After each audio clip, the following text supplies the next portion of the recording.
नमस्कार। आज हम बात करेंगे पैसे की और हमारे उससे रिश्ते की। ये सिर्फ हिसाब किताब या बाजार के उतार चढ़ाव का खेल नहीं है। नहीं, बिल्कुल नहीं। ये उससे कहीं ज्यादा गहरा है।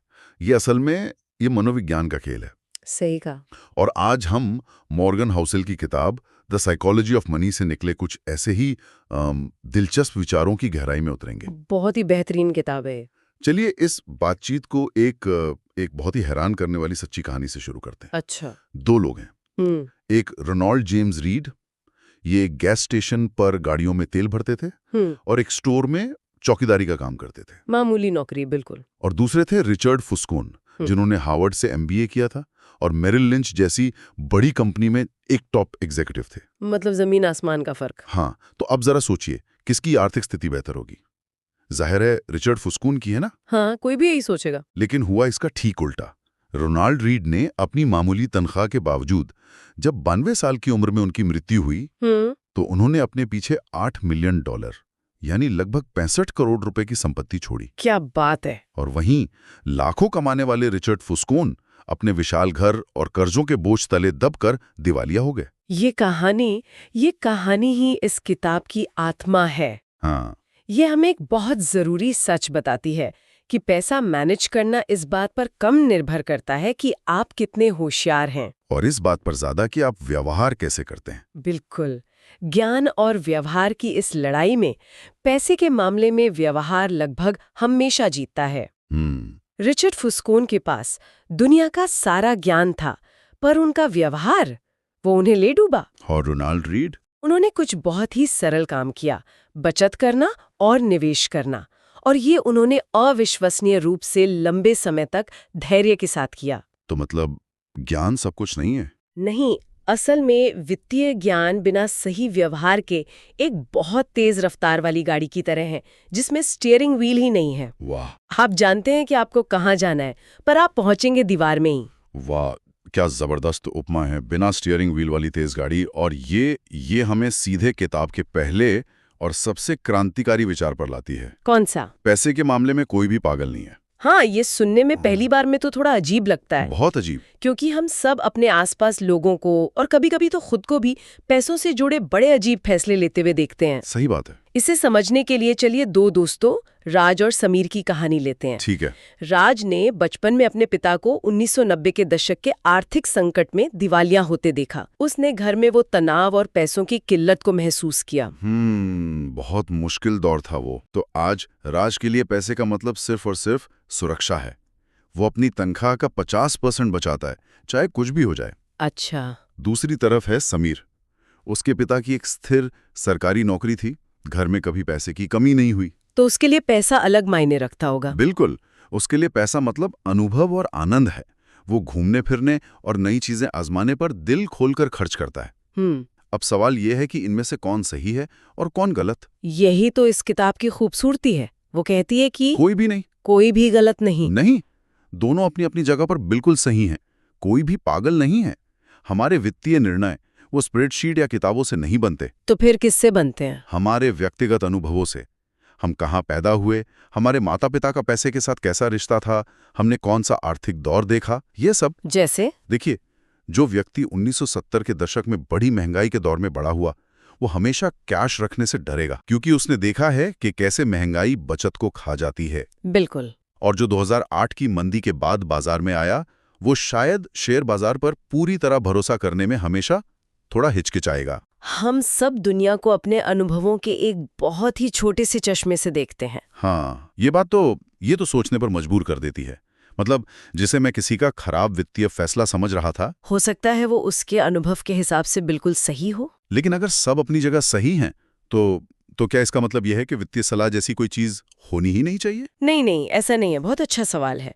इसका मतलब ये नहीं है कि सलाह बेकार है। तो फिर? इसका मतलब ये है कि सलाह को व्यक्तिगत बनाना होगा। ये मानना कि एक ही फॉर्मूला सबके लिए काम करेगा, यही सबसे बड़ी गलती है। हाँ, और अगर सबके अनुभव अलग हैं, तो फिर सफलता का भी कोई एक फॉर्मूला नहीं हो सकता। सही। शायद इसीलिए सफलता में सिर्फ मेहनत ही नहीं, किसी और चीज का भी हाथ होता है।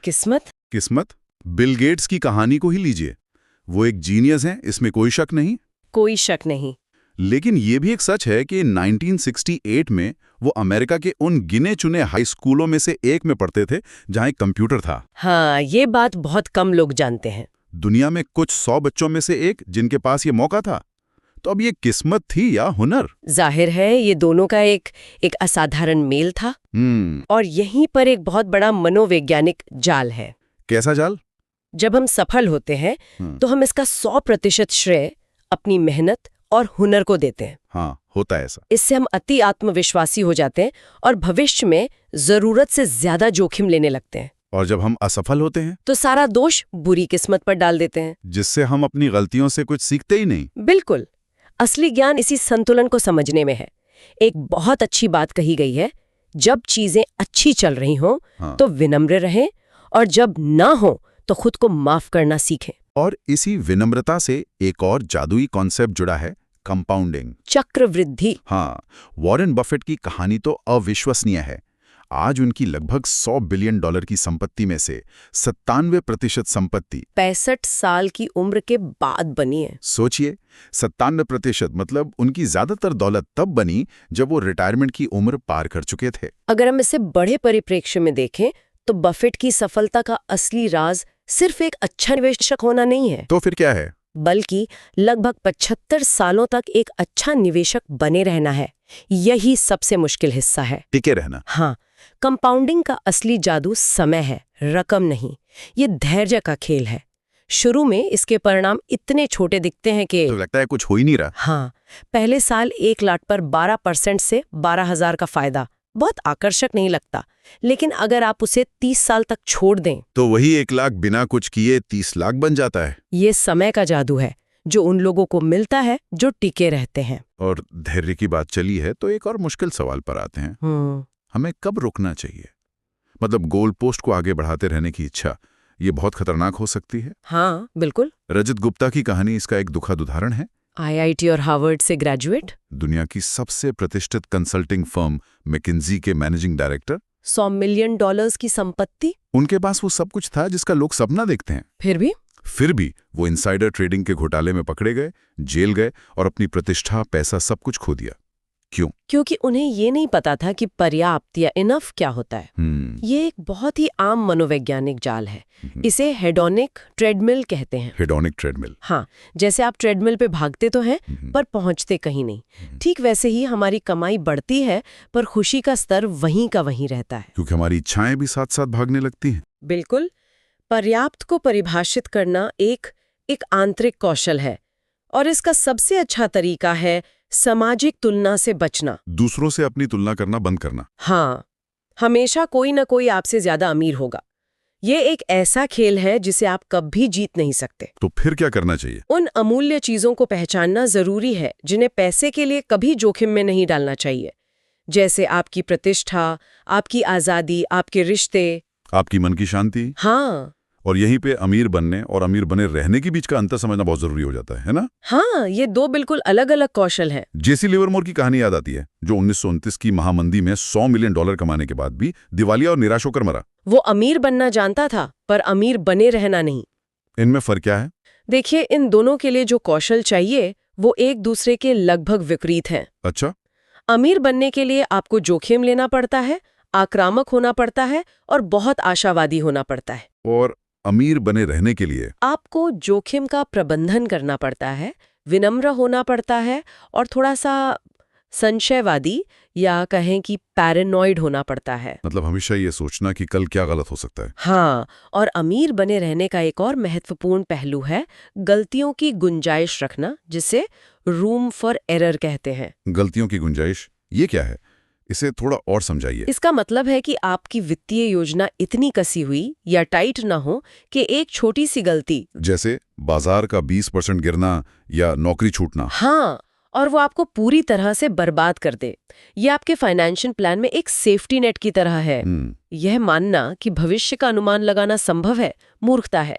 इसलिए ऐसी योजना बनाएं जो तब भी काम करे जब भविष्य आपकी उम्मीद के मुताबिक ना हो। जैसा कि बफेट कहते हैं, नियम नंबर 1, कभी पैसा मत गवाओ। नियम नंबर 2, कभी नियम नंबर 1 को मत भूलो। ये बहुत जरूरी बात है।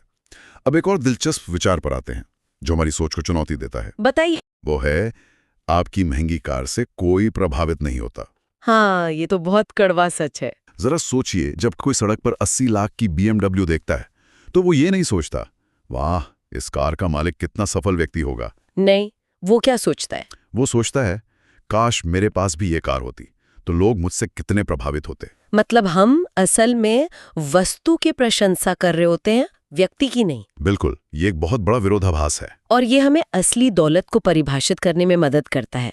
किताब के अनुसार असली दौलत महंगी कारें, घड़ियां या बड़े घर नहीं है। वो सब तो धन का दिखावा है। हाँ, दौलत नहीं। असली दौलत वो है जो दिखती नहीं है। तो क्या है असली दौलत? असली दौलत है आपकी स्वतंत्रता। स्वतंत्रता? अपनी मर्जी का काम, अपनी मर्जी के समय पर, अपनी मर्जी के लोगों के साथ करने की आजादी। और असली दौलत है लचीलापन। जीवन में आने वाली अप्रत्याशित घटनाओं का सामना करने की क्षमता। हाँ, जैसे नौकरी छूटना या कोई मेडिकल इमरजेंसी। ये अदृश्य संपत्ति ही असली दौलत है, क्योंकि ये आपको अपने जीवन पर नियंत्रण देती है। इस बात ने तो बचत को देखने का मेरा पूरा नजरिया ही बदल दिया है। कैसे? इसे एक उदाहरण से समझते हैं। दो दोस्त हैं। अमित, जिसकी तनख्वाह बहुत अच्छी थी लेकिन कोई बचत नहीं थी। वो एक खराब बॉस के साथ एक टॉक्सिक नौकरी में सालों तक फंसा रहा क्योंकि उसके पास नौकरी छोड़ने का विकल्प ही नहीं था। वो हर महीने की तनख्वाह पर निर्भर था। हाँ, दूसरा दोस्त था विराज, जिसकी तनख्वाह अमित से कम थी लेकिन उसने लगातार बचत की थी। तो उसके पास एक सेफ्टी नेट था। बिल्कुल। जब उसके सामने भी वैसी ही स्थिति आई तो उसके पास नौकरी छोड़ने और कुछ महीने का ब्रेक लेने का विकल्प था। वो फंसा हुआ नहीं था। यही बचत का असली मकसद है। ज्यादातर लोग बचत क्यों करते हैं? घर खरीदने के लिए, कार के लिए, या रिटायरमेंट के लिए। हाँ, ये सब अच्छे लक्ष्य हैं, लेकिन बचत का सबसे बड़ा और सबसे शक्तिशाली कारण किसी विशिष्ट लक्ष्य के लिए पैसा जमा करना नहीं है। तो क्या है? स्वतंत्रता और विकल्प खरीदना। बचत अनिश्चितता के खिलाफ एक बचाव है। यह आपको जीवन में उन स्थितियों से बचाती है जहां आपको जल्दबाजी में कोई बुरा निर्णय लेना पड़े। तो अगर हम आज की इस पूरी बातचीत को समेटें तो कुछ बातें बहुत साफ तौर पर उभर कर आती हैं। पहली, हम सोचते हैं कि हम पैसों के बारे में तर्क से सोचते हैं, पर असल में हमारे फैसले हमारी व्यक्तिगत अनुभवों की कहानी से चलते हैं। दूसरे, सफलता में किस्मत की भूमिका को स्वीकार करना हमें विनम्र बनाता है और असफलता में खुद को माफ करने की हिम्मत देता है। तीसरी बात, पर्याप्त की अपनी परिभाषा खोजना। ये हमें उस लालच की दौड़ से बचाता है जिसका कोई अंत नहीं है। और ये भी कि अमीर बने रहने का हुनर अमीर बनने से ज्यादा जरूरी और अक्सर ज्यादा मुश्किल होता है, जिसके लिए विनम्रता और गलतियों की गुंजाइश रखने की जरूरत होती है। हाँ। और शायद सबसे जरूरी बात, असली दौलत वो नहीं जो दिखती है, बल्कि वो जो महसूस होती है। आजादी, विकल्प और अपने समय पर नियंत्रण। अगर हम इन सभी विचारों को जोड़कर देखें तो एक बात स्पष्ट है, पैसे के साथ अच्छा व्यवहार करने का संबंध गणित का विशेषज्ञ होने से कम है और व्यवहार कुशल होने से ज्यादा है। हाँ, ये आत्म जागरूकता के बारे में है। ये समझना कि हम पैसे से जुड़े फैसले क्यों लेते हैं, हमारे डर क्या हैं, हमारी प्रेरणाएं क्या हैं। जाते जाते श्रोताओं के लिए एक विचार छोड़ना चाहेंगे? जरूर। इन सभी बातों को सुनने के बाद जरा सोचिए, अगर पैसे से जुड़ी कोई एक आदत या मान्यता है जिसे आज बदलना पड़े ताकि भविष्य का स्व बेहतर स्थिति में हो, तो वो क्या होगी?